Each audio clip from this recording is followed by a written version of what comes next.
高提示，提升你的球技与品味。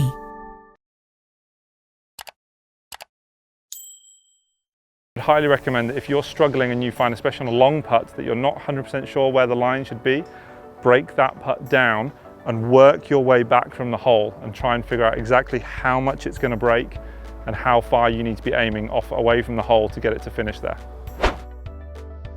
Hi everybody, my name is James O'Brien. I'm an advanced PGA British golf professional working in Futian, Shenzhen. Today we're going to have a very simple look at your green reading and give you a simple drill and simple thought process that can help you make sure that you're getting that ball starting on line and give you a better chance of holding more putts. So before you start to even look at choosing the line, you've got to make sure that you're able to assess where the slopes are on the green. So I would highly recommend for this that you try and view the putt from different angles. So for example here we'd be looking at viewing the putt first of all from behind the line, down the target line, trying to see where the hills are from here. If we can, we'd also like to try and view the putt from side on, because then you're able to see whether it's uphill or downhill a little bit more clearly. And also from the other side if possible. Obviously you've got to make sure that you don't take too much time doing this, because obviously speed of play on the golf course is really important. But if you can look at the putt from different angles, it will give you a huge advantage in being able to choose a better line. So again, mentioning a little about the speed of play, the best option for this is as you're walking up to the green, or even as you're driving along the cart path, take a look at in general where the slopes are on the green, because then by the time you get to the ball, you'll have a much better idea of exactly what's going to happen to the ball on the floor. Okay, so here we've got a probably 20-25 foot putt, which is going to bend from left to right. This is quite a big break, and it's also got a little bit of up and down in there as well. So this is quite a tough one to read, and for me, I will normally try and break the putt down into different pieces. It makes it a little bit easier to read. So for example, in this one, I'm going to break this down into 3 pieces. I'll break it down into the final third, the middle third, and the first third.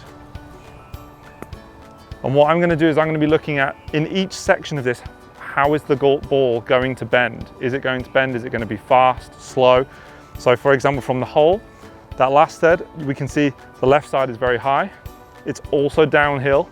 So this means that as the ball reaches that last third, if it's going to be rolling slowly, it's going to turn quite a lot, because as the ball is rolling slower on a hill, it's going to make the ball bend more. This second section is a little bit uphill. So we're probably going to need to get the ball going a little bit quicker at the start to make sure that it actually reaches that third part of the putt. First section here, again, still on a slope, a little bit uphill again. So in these first 2 sections, I'm going to be hitting the ball a bit harder, so it's not going to turn as much. And for me, this is how I find it easier to break down the putts and choose the right line. So I would highly recommend that if you're struggling and you find, especially on a long putt, that you're not 100% sure where the line should be, break that putt down and work your way back from the hole and try and figure out exactly how much it's going to break and how far you need to be aiming away from the hole to get it to finish there. So now I've picked my line, I've broke it into 3 pieces. I know that for me, I'm going to choose to hit the ball around 4 feet to the left of the hole, because this one's got quite a big break. And all I'm going to try and do is basically stop the ball just on the top of the hill and then let the hill take the ball down towards the hole.